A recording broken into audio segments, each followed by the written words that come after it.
Hey, thanks for joining us today. So today we're talking about all things rowing, and more specifically warm-up routines and a cool-down routine. We're going to kick things off with a warm-up routine. Now, an appropriate warm-up routine is going to help you get the best result from your workout. It's also going to help you prevent injury and can be a timely reminder of efficient technique. So our first warm-up routine is called the pick drill, and as the name suggests, we're going to gradually pick away at the stroke, starting with arms only rowing, then arms and back, then arms, back and legs. Now, not only is this going to warm you up ready for your workout, but technically it's going to help you establish the correct recovery sequence during the rowing stroke. So I'm going to get strapped in and we can take a look at this. We begin with 10 strokes of arms only rowing, beginning in the finish position with the back at the 1 o'clock angle as you can see it on the screen. Legs are locked out and the entirety of your feet are against the foot plate.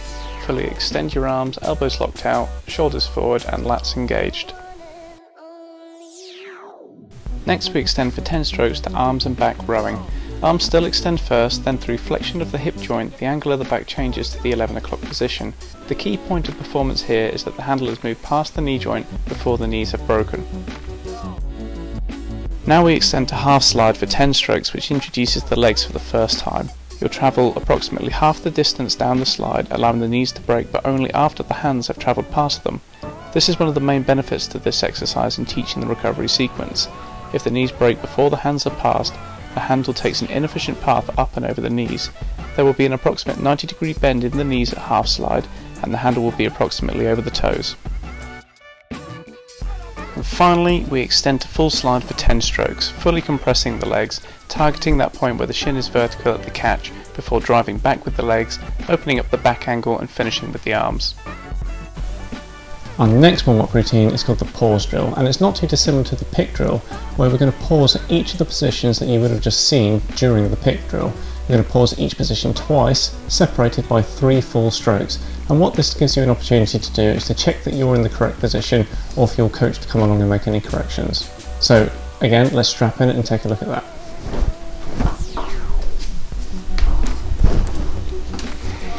We begin with 3 full strokes to the finish position, back at the 1 o'clock angle, feet firmly pressed against the foot plate, knees down, elbows back and handle into the chest at approximately the bottom rib. Next up, 3 strokes to arms away, back still at 1 o'clock, knees still down, elbows locked out in front with shoulders forward and lats engaged.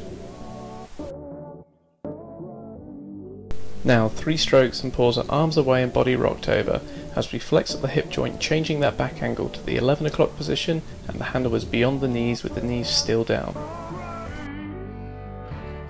We follow that up with 3 strokes and pausing at half slide, with a 90-degree bend in the knees and that handle beyond the knees, approximately over the toes.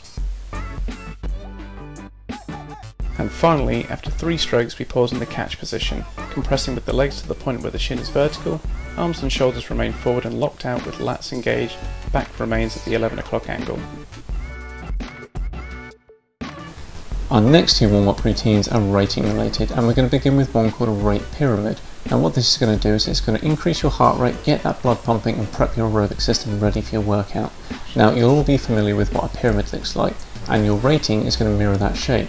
So you're going to start off by settling in at rate 26, and then every 15 seconds you're going to bring that up to rate 28, then 30, 32, 34, before coming back down 32, 30, 28, 26. Now if you find that too difficult, of course you can take that whole pattern and bring it down a notch, perhaps starting at rate 24 and at the top of the pyramid finishing at rate 32, or likewise if it's too easy then you can take the whole pattern up a notch. So that was a rate pyramid, and now we're going to take a look at our other rating related warm-up routine, which is called a rate build. Now this starts off a lot easier but gets a lot more intense too. So what I need you to do is to settle into a stroke rate of 18 strokes per minute, and then every 10 seconds you're going to bring the rating up by 2, so 20, 22, 24 and so on, and you're going to keep going up until you can no longer sustain the rate. When you can't sustain the rate any longer, then you can stop.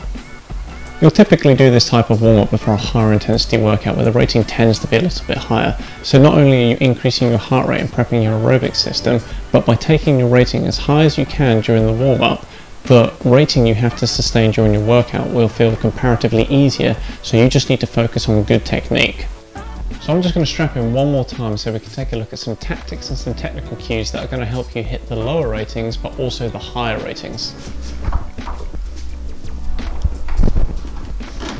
So here I am rowing at rate 18. Now you may have heard that power in the drive is 60% legs, 30% core and 10% arms. Well, the same ratio is present in the recovery sequence, i.e. 10% of the time is spent on the arms away, 30% body rock over and 60% compression of the legs. So when it comes to lower rates, don't forget to slow that recovery sequence, especially the leg compression. Next you see me at rate 30. To achieve higher ratings you need to think about sharp catches and squeeze through the drive to complete the drive element a little quicker. Also, and thinking back to what we said a moment ago about timing the recovery sequence, I want you to think about those fast hands away at the finish to really kickstart the recovery, all the time looking for a 2-to-1 recovery to drive ratio, i.e. spending twice as long in the recovery as you do during the drive. Finally, here I am at rate 40. This is a very high rating, and depending upon your height and drive length, you might struggle to achieve this, but as well as all the technical cues mentioned for rate 30, you can think about trimming the stroke slightly at the front end, i.e. compress a little less with the legs, getting onto that next stroke a little faster. This is an inefficient and unsustainable tactic, but can generate a short-term increase in pace reserved for start sequences and sprint finishers.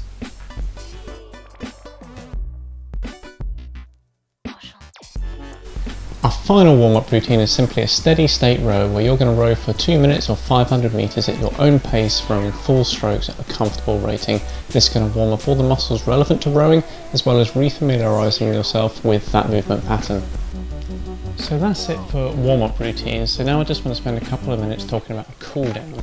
So you've just put a lot of effort into your workout and likely your anaerobic system has just built up some lactate within your body which your aerobic system is designed to clear. So the first thing I want you to do during your cool down is an active recovery. This is low intensity exercise utilising your aerobic system which is going to clear that lactate that you've just created. And if you do this after your workouts, over time you're going to train your body how to clear lactate more efficiently. So when you come to doing your workout, you can train at a higher intensity, harder for longer. So pick a movement that you fatigue at quickly. It could be more rowing, it could be cycling, it could be skiing, it could be skipping. Do that for at least 3 minutes at low intensity and clear that lactate from your system.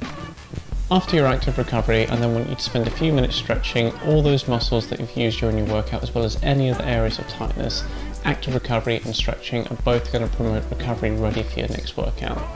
So, that's everything for today. Remember that a solid warm-up routine is going to get the best result from your workout and it's going to prevent injury, and that cool down routine is going to help you recover in time for the next one. So good luck with your next workout and thanks for watching.